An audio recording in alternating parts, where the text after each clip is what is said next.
જૂનાગઢમાં ગર્લ્સ હોસ્ટેલમાં વિવાદનો મામલો વાલીઓ અને ટ્રસ્ટીઓ વચ્ચે યોજાઈ છે બેઠક। હોસ્ટેલ વિવાદ ઉકેલવા ટ્રસ્ટીઓ આગળ આવ્યા છે। વાલીઓની રજૂઆત બાદ ફરી મીટિંગ યોજાશે। ટૂંક સમયમાં બોલાવાશે વાલીઓની મીટિંગ। વાલી અને ટ્રસ્ટીઓ આ મીટિંગમાં હાજર રહેશે। કલેક્ટરને આવેદન આપવાનું મુલતવી રખાયું। आवेदन पत्र आपवा जवाना हता पण ए लोको बधाय ट्रस्टीओ भेगा थया। अमने वालीओने बधायने कीधुं के आपणे टूंक समयनी अंदर वाली मीटिंगनुं आयोजन राखशुं। तमने जे ते कांई प्रश्न छे एना हल थाय अने जो ए प्रश्ननो हल त्यारे नहीं थाय तो अमारुं जे आ कार्यक्रम छे ए आगळ अमे अकावशुं अने आगळनी कार्यवाही करशुं। अमारे कांई संस्था एटले कोई वांधो नथी। अमारे जे ट्रस्टी जे गैरवर्तन हाथे जे બધું બોલ્યા હે મારામારી કરવાના ઉપર આવી ગયા હતા એના ઉપર અમને પ્રશ્ન છે। વાલીઓએ આજે અમને એક આવેદન પત્ર આપ્યું છે। એમની રજૂઆત એવી છે કે બધા વાલીઓને સાંભળવા માટે એક વાલી મીટિંગ બોલાવો। આગામી તારીખ 24 ના રોજ કે એની આસપાસ અમે એક વાલી મીટિંગ બોલાવવાના છીએ અને જે એની માગણી મુજબ વાલી મીટિંગ બોલાવવામાં આવશે। દેવાયત ખવડને હાઈકોર્ટથી હંગામી રાહત। ચાંગોદરમાં થયેલી માથાકૂટ મુદ્દે કરી હતી અરજી। આગોતરા જામીન અંગે કરેલી અરજીમાં હંગામી રાહત મળી છે। દેવાયત ખવડની ધરપકડ પર લાગેલી રોક લંબાઈ છે તો 23 ફેબ્રુઆરી સુધી ધરપકડ પર લાગેલી રોક વધારાઈ છે। 23 ફેબ્રુઆરીએ સમગ્ર મામલે વધુ સુનાવણી હાથ ધરાશે। અગાઉ સેશન્સ કોર્ટે રદ કરી હતી આગોતરા જામીન અરજી। ચાંગોદરની ઘટના બાદ મળેલ જામીન દરમિયાન પણ થઈ હતી બબાલ। તાલાલામાં એક વ્યક્તિ પર હુમલો કર્યાનો પણ આરોપ। હુમલા બાદ જિલ્લા સેશન્સ કોર્ટે શરતોના ભંગ બદલ રદ કર્યા હતા જામીન। મૌલિક જોડાયા છે વધુ માહિતી આપવા માટે। મૌલિક, શું વધુ વિગત સમગ્ર મામલે? લુબના જે રીતે વિગત મળી રહી છે કે દેવાયત ખવડ જે છે કોર્ટ ઉપરથી હંગામી જામીન મેળવવા માટે જે અરજી કરી હતી તેની સુનાવણી આજે હાથ ધરાઈ હતી। જોકે આ સુનાવણી દરમિયાન તેને અંશતઃ રાહત કહી શકાય તે પ્રકારની રાહત જે છે તે પડી છે 23 ફેબ્રુઆરી સુધી। જ્યારે બીજી આ બાબતે સુનાવણી ન થાય ત્યાં સુધી તેની ધરપકડ ન કરવામાં આવે તે પ્રકારનો જે સ્ટે જે છે તે હાઈકોર્ટ દ્વારા આપવામાં આવ્યો છે। એટલે હવે દેવાયત ખાવડની 23 ફેબ્રુઆરી સુધી ધરપકડ નહીં થઈ શકે। પરંતુ આ મામલે અપડેટ અત્યારે હાલ ખાનગી રીતે એ પણ મળી રહ્યા છે કે દેવાયત ખાવડને જે સમય ચાંગોદરમાં માથાકૂટ થઈ હતી ત્યારે જે ફરિયાદી છે તેમના અને આ બંને સમાધાન થઈ ચૂક્યા હતા અને આ બાબતે કોચિંગ પિટિશન છે તે કોચિંગ પિટિશન પણ અત્યારે હાઈકોર્ટમાં જે છે તે પેન્ડિંગ છે। જી બિલકુલ મૌલિક, આભાર સમગ્ર માહિતી બદલ। રાજકોટના હીરાસર એરપોર્ટ પરથી હવે જલ્દી જ આંતરરાષ્ટ્રીય ફ્લાઇટ્સની ગર્જના સંભળાશે। ચેમ્બર ઓફ કોમર્સે કેન્દ્રીય ગૃહમંત્રી અને કેન્દ્રીય ઉડ્ડયન મંત્રીને પત્ર લખીને ફ્લાઇટ શરૂ કરવાની માંગ કરી છે। પ્રમુખ વીપી વૈષ્ણવ મુજબ એરપોર્ટને કસ્ટમ ક્લિયરન્સ મળી ગયું છે અને એફઆરઓ એજન્સીએ પણ પોઝિટિવ રિપોર્ટ સોંપ્યો છે। એરલાઇન્સ કંપનીઓ હવે દુબઈ અને બેંગકોકથી ફ્લાઇટ શરૂ કરવા માટે સંપૂર્ણ તૈયાર છે। અગાઉ કોંગ્રેસે આ મુદ્દે રમકડાના વિમાન ઉડાડીને વિરોધ કર્યો હતો। હાલ મુસાફરોને વિદેશ જવા અમદાવાદ કે મુંબઈ સુધી લાંબા થવું પડે છે, જેનાથી આર્થિક અને સમયનો વ્યય થાય છે। આ મહિનાના અંત સુધીમાં જો ગૃહ મંત્રાલય લીલી ઝંડી આપી દેશે તો રાજકોટ સીધું વિશ્વના નકશા પર જોડાશે।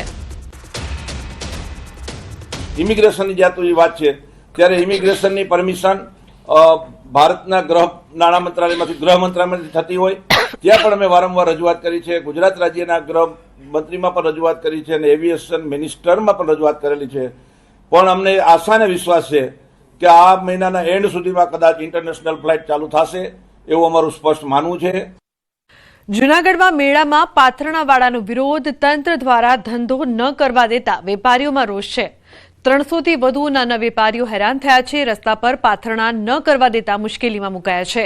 વેપારીઓને જગ્યા પરથી હટાવાતા નારાજગી છે। વર્ષોથી એક જ જગ્યા પર ધંધો કરતા વેપારીઓમાં મુશ્કેલી જોવા મળી।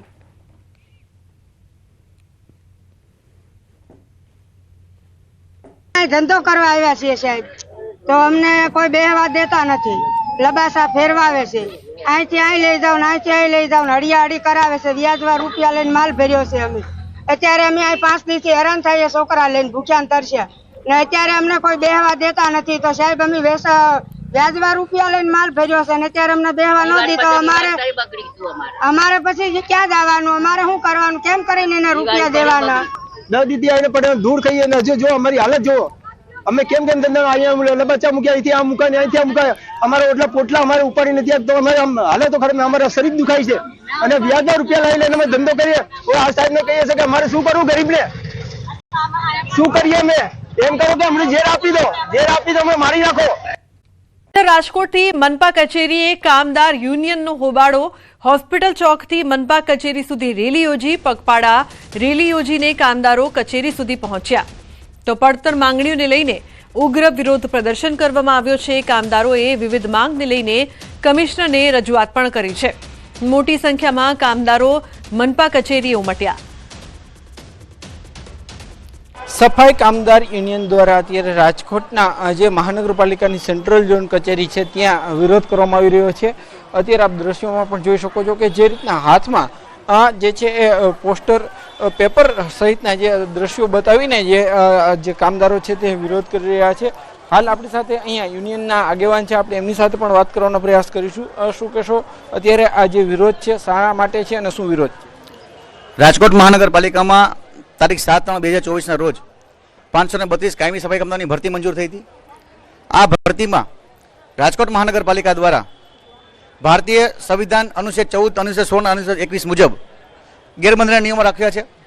આ બાબતે અમારા દ્વારા મુખ્યમંત્રી સાહેબને, મેયરશ્રીને અને આરએમસી કમિશનર સાહેબને પણ લેખિતમાં રજૂઆત કરવામાં આવી કે ભાઈ આ જે નિયમોથી લાગતા વળગતા અને જેના પૈસા લીધા એ જ લોકો ફોર્મ ભરી શકે, બીજા કોઈ ફોર્મ નહીં ભરી શકે.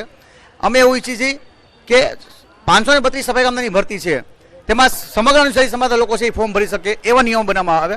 અને બીજી સરકારીમાં જેમ 21,100 રૂપિયા પગાર છે અને 5 વર્ષ પછી કાયમી કરવામાં આવે છે, એવી જ રીતે આ ભરતીમાં પણ 21,100 પગાર રાખી અને કાયમી ધોરણે ભરતી કરવામાં આવે એવો નિયમ રાખવામાં આવે. ખાસ કરીને તમારી માંગ નહીં સ્વીકારાય તો શું કરવામાં આવશે? અત્યારે કેટલા લોકો અત્યારે મહાનગરપાલિકા કચેરી ખાતે પહોંચ્યા છે?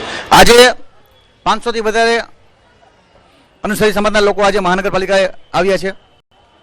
અમારી માંગણી આપ મીડિયા મિત્રોને ખબર છે કે હમણાં જીડી અજમેરા દ્વારા કરોડો રૂપિયાના કૌભાંડ કરવામાં આવ્યા. એ કરોડોમાંથી 50 લાખ રૂપિયાની મને ઓફર કરીને એ પૈકી 5 લાખ રૂપિયાનો મને હપ્તો પણ દેવા આવ્યા. પણ અમારી નિષ્ઠા અને ઈમાનદારીના ધ્યાનમાં અમે રાખી અમે સ્ટિંગ ઓપરેશન કરી એને પકડાવી દીધો. અને એ બાબતે પણ રાજકોટ મહાનગરપાલિકા દ્વારા ફક્ત વિજિલન્સ તપાસના અમે નાટકો કરે છે, એના પર કાર્યવાહી કંઈ નથી કરી.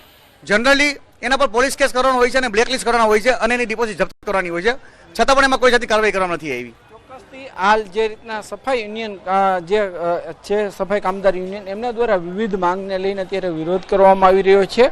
હાલ જે છે તેમના દ્વારા અલગ અલગ આક્ષેપો પણ કરવામાં આવી રહ્યા છે.